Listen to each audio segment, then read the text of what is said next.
শব্দগুলো টিয়ার শেলের আমরা ধারণা করছি। আদৌ টিয়ার শেল যদি নিক্ষেপ করতে হয় সেক্ষেত্রে তো পুলিশের হস্তক্ষেপ লাগবে, পুলিশ কিন্তু দোয়েল চত্বর এলাকাতে আছে কিনা সেটিও জানি না। এই যে থেমে থেমে বড় বড় শব্দ হচ্ছে, সেই শব্দগুলো কি কারণে হচ্ছে বা কি নিক্ষেপ করা হচ্ছে সেটি কিন্তু এখনই আমি এই যে নিজ থেকে বলতে পারছি না। আবার জানিয়ে রাখি যারা আমাদের সঙ্গে ঠিক এই মুহূর্তে যুক্ত হয়েছেন যে আবারও আমরা একটু দোয়েল চত্বরের নিচের অংশটা অর্থাৎ শহীদুল্লাহ হলের সামনের দিকে ক্যামেরাটি ধরি।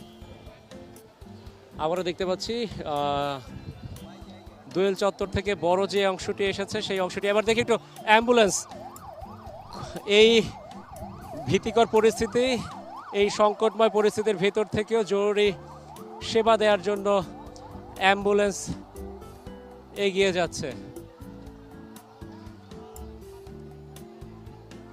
অর্থাৎ দোয়েল চত্বর থেকে শিক্ষার্থীদের যে অংশটি এসেছে সেই অংশটি ছাত্রলীগের নেতা কর্মী এখন বোঝা যাচ্ছে, কারণ তারা প্রতিরোধের মুখে পড়েছেন। অর্থাৎ শহীদুল্লাহ হলের ভেতর থেকে যারা প্রতিরোধ গড়েছিলেন তারাও সেই দোয়েল চত্বর থেকে যারা এগিয়ে এসেছেন তাদের উপরে আক্রমণ শুরু করেছেন, ইট পাটকেল নিক্ষেপ শুরু করেছেন।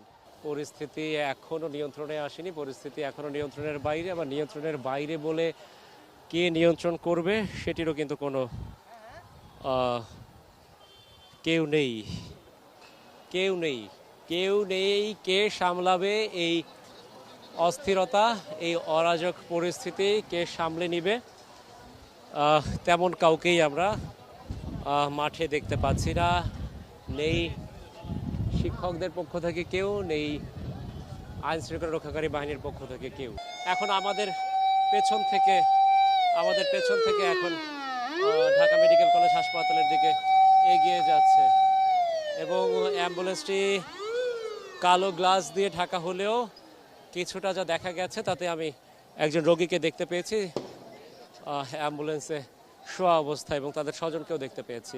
অর্থাৎ এই যে সংকট, এই সংকটে চিকিৎসা সেবা ব্যাহত হচ্ছে।